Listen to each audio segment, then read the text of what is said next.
Voy a empezar con esta frase que dice: donde existe una necesidad, nace un derecho. Buenas noches, quien les saluda es el magíster en educación. Mi nombre es Fernández Flores Wilder Eric. Actualmente soy estudiante de la Facultad de Derecho del programa de estudios para gente con experiencia de la prestigiosa Universidad Señor de Zipán.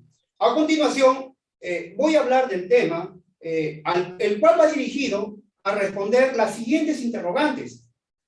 ¿Podemos nosotros coger una obra artística o una producción intelectual y colocarnos como autores? ¿Qué instituciones velan por el derecho de los autores? ¿Qué acciones pueden acarrear a que nos sancionen ante la vulneración de algún derecho de autor? ¿Qué autoridades son competentes para sancionarnos ante la vulneración del derecho de autor? Estas son las preguntas que van a ayudar a desarrollar el tema del día de hoy. Espero que este tema sea de su agrado para todos ustedes. Pues bien, el tema es derechos de autor.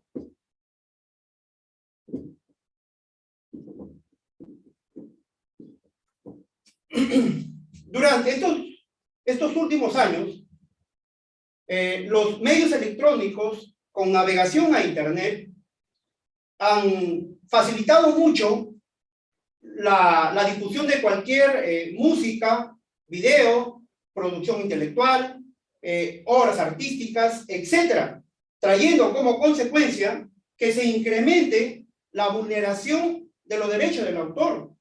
Y es por ello que el Estado brinda ciertas garantías legales que ayudan a que se proteja esta autoría, considerando que los derechos de autor aportan de manera económica al Estado. Por ejemplo, contribuyen, los derechos de autores contribuyen con el 2,6% del Producto Bruto Interno, del PBI. Y además de ello, que aportan con el 4,5% del empleo total nacional. Del 4,5% del empleo total nacional. Si ustedes recordarán, aquí viene una casuística, si ustedes recordarán, en el año 2020, Pedro Castillo, cuando estaba candidateando para la presidencia, lanza un spot publicitario. En ese spot publicitario tenía como un fondo musical la canción de Cholo Soy y No Me Compadezcas, del autor de Luis Abanto Morales.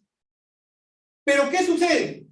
Que salen a los medios públicos y lo denuncian a Pedro Castillo, pidiéndole que por favor retire ese video o ese spot publicitario, ese fondo. ¿Y quién lo denuncia? En este caso lo denuncia la hija, que es Nancy Abanto, ya que su padre, el señor Luis Abanto Morales, estaba difunto. Y ella argumentaba de que pues Pedro Castillo no le había solicitado un permiso para que él pueda publicar la canción de su padre. Y entonces ustedes se preguntarán, pero si Luis Abanto Morales, como autor, ya está fallecido, ¿por qué su hija tiene que salir a denunciarlo? Correcto. Aquí vienen los derechos del autor. Y es aquí donde los derechos del autor se hacen prevalecer. Entonces, ¿qué te dice los derechos del autor? Dentro de los derechos del autor tenemos dos tipos, que son los derechos morales o personales y los derechos patrimoniales o económicos. Y dentro de los derechos patrimoniales o económicos, te dice, dentro de las leyes, que después de 70 años de fallecido, después de 70 años de fallecido, el autor después de 70 años de fallecido el autor, pasa a un dominio público, esa autoría. Es decir, que estas regalías económicas ya vienen a formar parte del Estado, pero después de 70 años.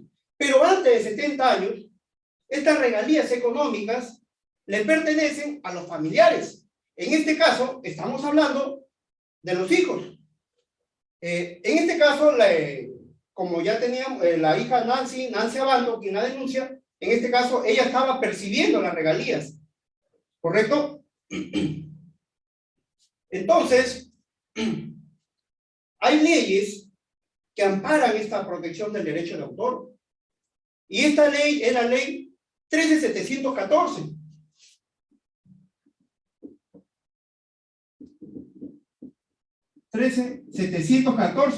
Con su decreto supremo número 822.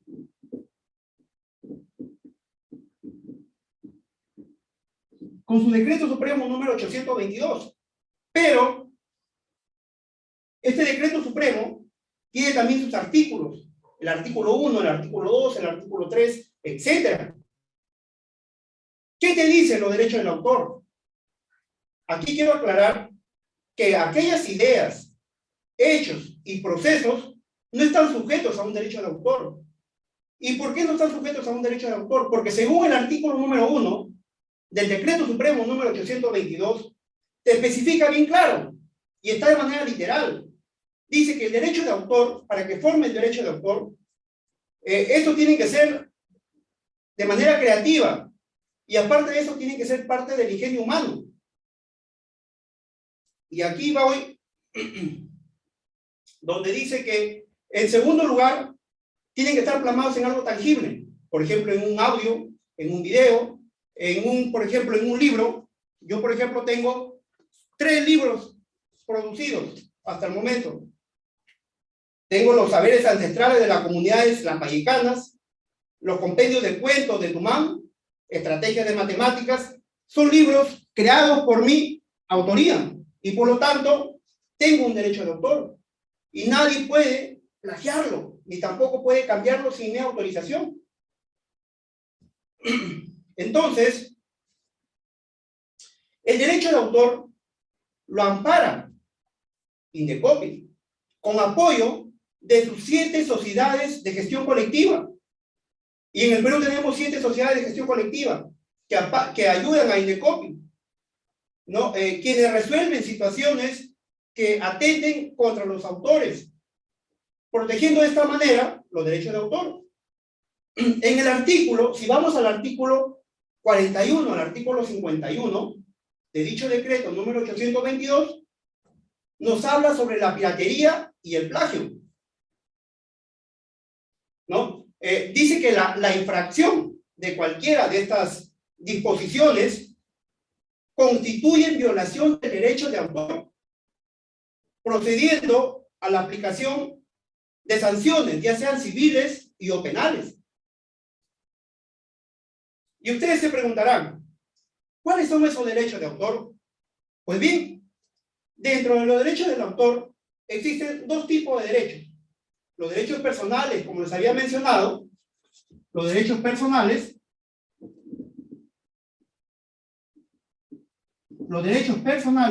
o también llamados morales, y los derechos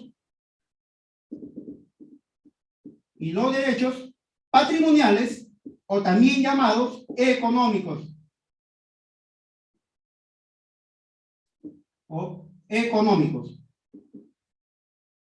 Pues bien, aquí voy a mencionarles de cuáles son esos derechos personales o esos derechos morales. Estos derechos personales o morales pues ayudan a que se proteja la personalidad del autor en relación con su creación. Pero estos también tienen características. Por ejemplo, uno de ellos es que es inembargables. Es decir, yo puedo tener una deuda con un banco, puedo tener una deuda con el Estado o con una persona, pero sin embargo no me lo pueden embargar mi derecho de autor, pero sí me lo pueden embargar las regalías económicas que percibo, pero no mi derecho de autor. Otra característica es que es irrenunciable. Yo ya creé ese libro y por lo tanto yo ya no puedo renunciar. Me arrepiento de aquí mañana, pasado, el otro año, y digo, renuncio, yo no quiero ser el autor de ese libro. La ley no lo dice. Dice que es algo irrenunciable, no se puede hacer. Y a la vez te dice que son imprescriptibles, es decir, que son eternos. Van a durar a través del tiempo, van a pasar 100 años, 200 años, 300 años, y ahí va a estar la autoría, el derecho del autor.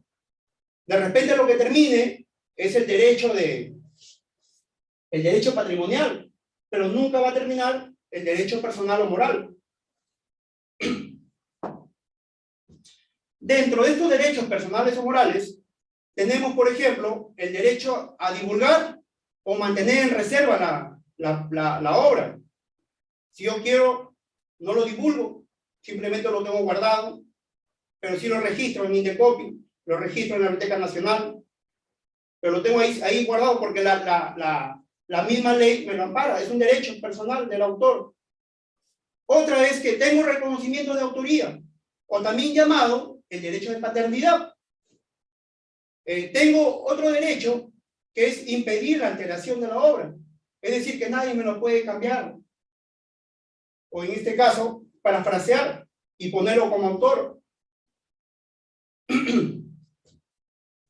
Otro derecho personal, estamos hablando de los derechos personales o morales, es el derecho de acceso del autor al ejemplar único de la obra que está en el poder de otro, en este caso del machote. Si alguno de ustedes ha publicado algún libro, sabrá que el machote es el que se lleva a la imprenta, pues, ¿no?, para poder publicar los libros, ¿no? Y el señor no se puede quedar con ese ejemplar único. Yo tengo el derecho a ese ejemplar único. Hay otros derechos, por ejemplo, el derecho de modificación o variación de la obra. Y el otro derecho es el derecho de retiro de la obra del comercio. Pero ojo, el derecho de modificación o variación de la obra y el derecho de retiro de la obra del comercio, estos dos últimos derechos se realizan previa indemnización de aquellas personas que resulten pues afectados. No, porque se supone que si yo lo retiro del comercio, se supone que hay una inversión por parte de ese negocio y por lo tanto yo tendría que pagar esa indemnización para poder retirarlo del comercio. O si yo le hago algunos cambios, también tendría que pagar una indemnización a todos los que resulten afectados, porque ya hubo una variación, un cambio. Y ahora, ¿cuáles son esos derechos patrimoniales? Hemos hablado de los derechos personales o morales. ¿Y cuáles son esos derechos patrimoniales?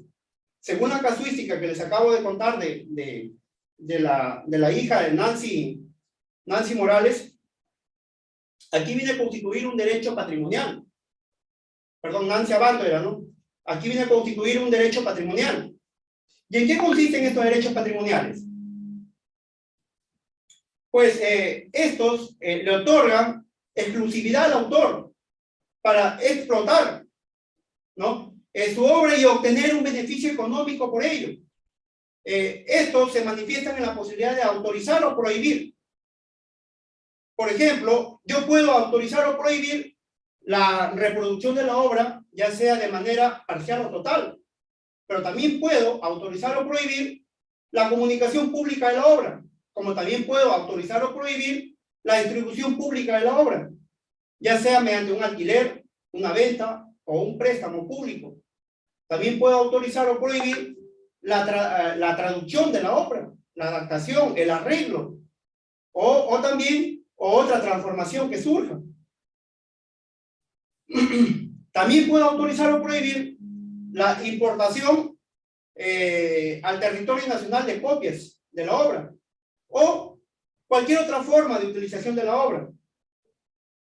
Esto es lo que constituye los derechos patrimoniales. Tengo una casación, que es la casación con el expediente número 1492 del año 2005. Así como esta casación, hay varias casaciones, pero la que más me llamó la atención fue esta casación con el expediente número 1492 del año 2005, donde la sentencia del Tribunal Constitucional declara pues infundada la demanda de recurso extraordinario interpuesto por Servicentro Americano SRLA contra la sentencia de la Segunda Sala Civil de la Corte Superior de Justicia de Cusco. Pues, ¿qué pasaba? Que Indecopi, junto a su órgano, Indecopi junto con su órgano que he llamado también las sociedades de gestión colectiva, en este caso AIDAP, encuentra en la empresa que tenían 4 parlantes, y con esos 4 parlantes estaban emitiendo música, y como estaban emitiendo música hacia el público, hacia la calle, lo sancionan, y esta sanción era un derecho económico, una multa grande, donde AIDAP argumentaba de que estaba violando un derecho de autor, ¿no? Pues bien, ustedes dirán, pero sobre estas, ustedes dirán, en el Perú existen ciertas sociedades de gestión colectiva, pero ¿cuáles son? Ya les he mencionado, hay 7 que trabajan junto con Indecopi. Y dentro de esas sociedades colectivas tenemos AIDAP. Como ustedes habrán escuchado, AIDAP pues se encarga de los autores y compositores de obras musicales. También tenemos a UNIPRO, que se encarga de productores fonográficos. A NAYER, que se encarga, por ejemplo, de artistas, intérpretes y ejecutantes. Tenemos también a SONIEP, tenemos también a InterArtis, a IGEDA Perú y a APSAP. En total son 7 sociedades colectivas. Muy bien. Ahora pues voy a mencionarles aquellas conclusiones del tema. Voy a mencionarles 3 conclusiones. La primera conclusión es importante, pues, ¿no?, conocer el decreto legislativo 822 y sus normas, las cuales van a permitir promover la creatividad y van a ayudar a resguardar los derechos morales y patrimoniales del autor. Conclusión número 2. La principal característica del derecho de autor es que no se extingue, es decir, no tiene vencimiento, siendo este perpetuo, es decir, no se pierden con el paso del tiempo y sirven de beneficio para otras personas.